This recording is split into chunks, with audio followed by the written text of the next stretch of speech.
Hola a todas y a todos. Hoy vamos a conocer a Beatriz Galindo. Acompañadme.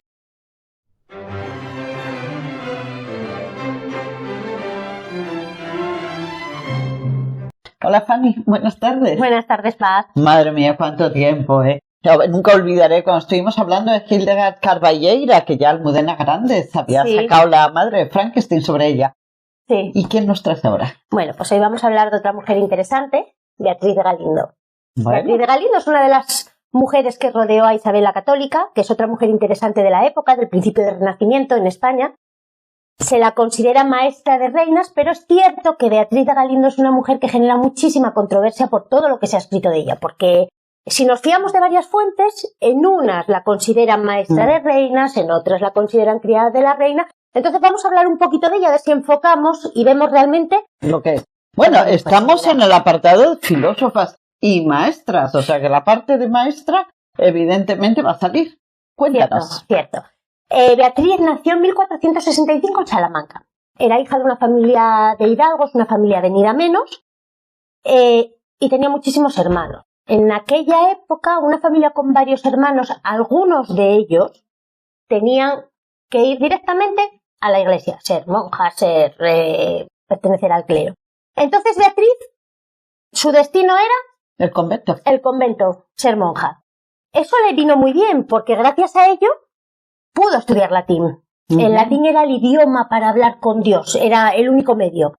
Las misas se daban en latín, todos los escritos acerca de Dios, estaban escritos en latín. Sí, era lenguaje culto. Y entonces la verdad que estudiar lenguas era estudiar latín, o sea que era number one en su momento. Efectivamente, y de aquella no todo el mundo tenía acceso a esa educación, o bien tenías que ir directo al convento, o bien tener recursos, y menos las mujeres sí que en aquella época lo tenían bastante más complicado. Entonces Beatriz empezó a estudiar latín y de repente se dieron cuenta de que era increíble, superaba incluso a los profesores, a los maestros que tenía, y empezó a generar una fama, primero en Salamanca y después en toda España, gracias a ello. ¿Y qué pasó? Que la reina Isabel la Católica la mandó llamar. La mandó llamar para ella, para pertenecer a toda la gente que tenía alrededor de ella. Y ahí es cuando empezamos a ver que ella, la categoría que tenía con la reina, era de criada. ¿Verdad? Era de criada, y además si miras los archivos, el sueldo que tenía era sueldo de criada. Sin embargo, algo tuvo que ocurrir porque la riqueza que adquirió y demás, pues hombre, no correspondía a criada. No, efectivamente. Ella misma se refería a ella como la criada de la reina en todas las cartas que escribía, todos los escritos, que son pocos los que se conservan de ella, o prácticamente ninguno, sí que se refería a ella misma como la criada. Pero es verdad que la reina, cuando la casó con una de las personas, la persona más rica de Madrid y una de las personas más importantes de la época. Era una criada. Y además llevó su dote también. Llevó una dote de 500.000 maravedís. Es que ni siquiera la persona encargada de visualizar tierra en el descubrimiento de América tenía esa dote. Con lo cual, no era una dote típica para una criada. Eso es. Tenía que haber más prebendas y tenía que haber hecho un servicio impagable, prácticamente. Eso es. La reina no manda llamar a cualquiera. Ella podía tener una criada a cualquier persona. Ella misma se encargó de que Beatriz viniese a la corte.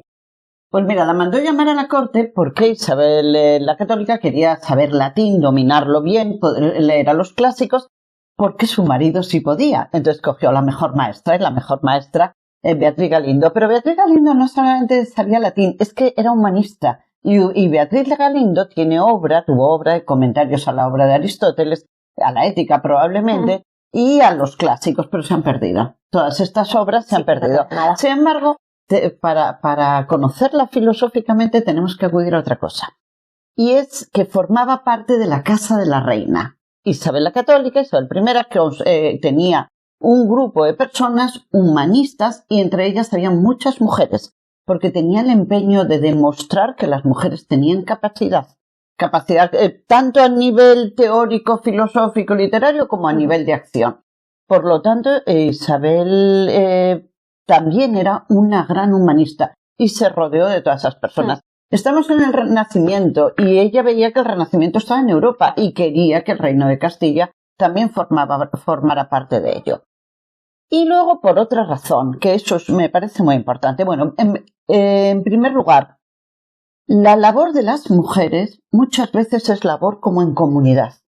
Y Isabel se rodea de mujeres importantes, de mujeres cultas, de mujeres eruditas, porque en aquella época dominaba en Europa la querella de las mujeres.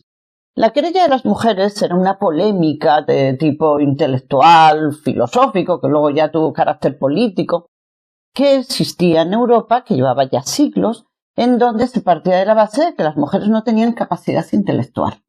Entonces, pronto las mujeres empezaron a ofrecer resistencia y a decir, pero bueno, ¿de qué no vamos a tener capacidad intelectual? Entonces, Isabel de Castilla quería que también se supiera que las mujeres que estaban en la corte tenían capacidad intelectual, eran eruditas, eran sabias, se las llamaba puella doctae, las niñas o las mujeres sabias, y quería demostrarlo. Bueno, la querella de las mujeres duró muchísimo tiempo y es una forma de hacernos ver que estas luchas que tenemos ahora las mujeres, por ejemplo, entrar en los programas de filosofía, las pensadoras, etcétera, tienen mucha antigüedad. De hecho, si cogemos una obra emblemática, tenemos Cristina de Pizán con La ciudad de las mujeres. Y esa obra la tenía Isabel la Católica allí en su biblioteca. Y entonces, prácticamente lo que está creando también es una ciudad de mujeres, una ciudad de mujeres sabias y cultas. Bueno, pero Beatriz Galindo no solamente tenía habilidades teóricas, conocimientos, era una gran humanista, la tomó Isabel la Católica como consejera y probablemente esa riqueza que adquirió era compensación a sus consejos que luego, cuando murió Isabel la Católica, Fernando de Aragón siguió también teniendo contactos con ella y pagándole muchos servicios. Pero no solamente fue eso, sino que la querella de las mujeres quería demostrar que las mujeres no solamente valían para la pluma, sino también para la acción política. Y ella se dedicó a hacer fundaciones, como muchas veces antes habían hecho las beguinas, asociaciones de mujeres que había, religiosas, pero independientemente de la autoridad eclesiástica, fundaban hospitales y fundaban asilos. Y ella va a fundar también hospitales y conventos. O sea, va a formar parte de la vida política madrileña y por eso la celebran tanto. Claro que sí, ¿no? Además, crea hospitales que no solo sirven para curar a las personas. O sea, la persona que entraba ahí se encargaba de que saliesen por lo menos con un trabajo, con una forma de vida. No solamente curando una enfermedad. Que todos tuviesen un testamento, que estuviesen rodeados en el momento de hacer el testamento. Iba más allá de simplemente curar a las personas. Sí, es un planteamiento humanista pleno. Humanista totalmente, sí. Y además se cuidaba mucho, tenía prohibido que se acercaran las personas a la hora de hacer el testamento para que no se llevaran, no dirigieran el testamento para sí mismos. Entonces eso había que cuidarlo. Que eso comentabas tú, que a lo mejor fue por lo que le pasó a ella. Sí, ella tuvo problemas, es verdad que ella se casó con una persona ya mayor para la época. Y quedó viuda muy joven y tuvo problemas con el testamento, tanto con sus hijos como con sus nueras posteriormente, y entonces se encargó de que el resto de las personas, por lo menos que estuviesen a su cargo, no tuvieran esos problemas. Exactamente, sí. Y además cuidaba mucho que nadie muriera solo. Ni sola, fíjate en estos momentos con lo que hemos vivido con la pandemia. Cierto. Siempre tenía que haber alguien al lado de una persona que estaba muriendo y siempre tenía que haber un silencio total. Entonces, son todo aspectos que te hace ver todo el humanismo que tenía.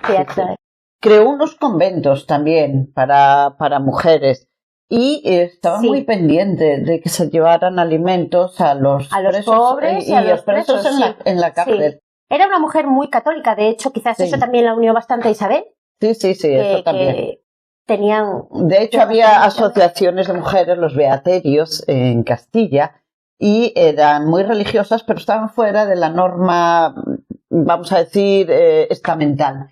Y ella consiguió que en sus conventos entraran esas mujeres, esos beaterios, esas que pertenecían a esos grupos de beaterios, y ya quedaron para la Iglesia Católica y para la norma y para la tradición. Ella sí cuidaba mucho de la norma y de la tradición.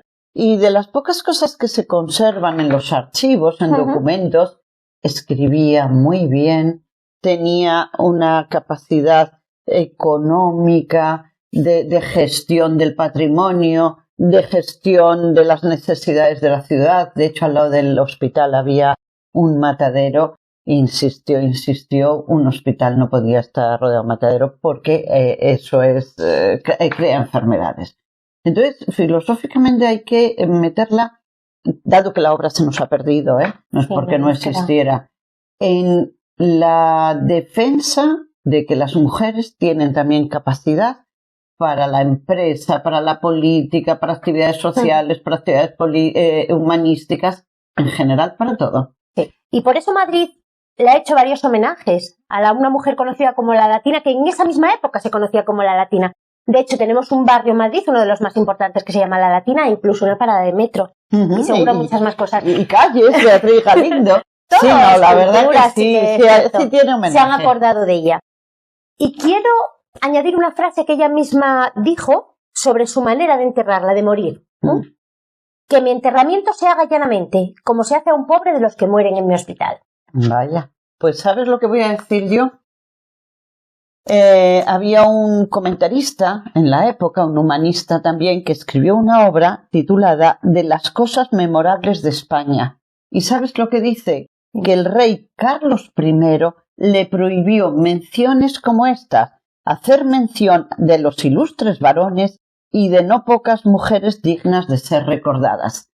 Cuestiones, factores como estos hacen que no conozcamos muchas veces a las mujeres en la historia. Gracias, nos volvemos a ver, Epani. Espero que pronto. Muchas gracias.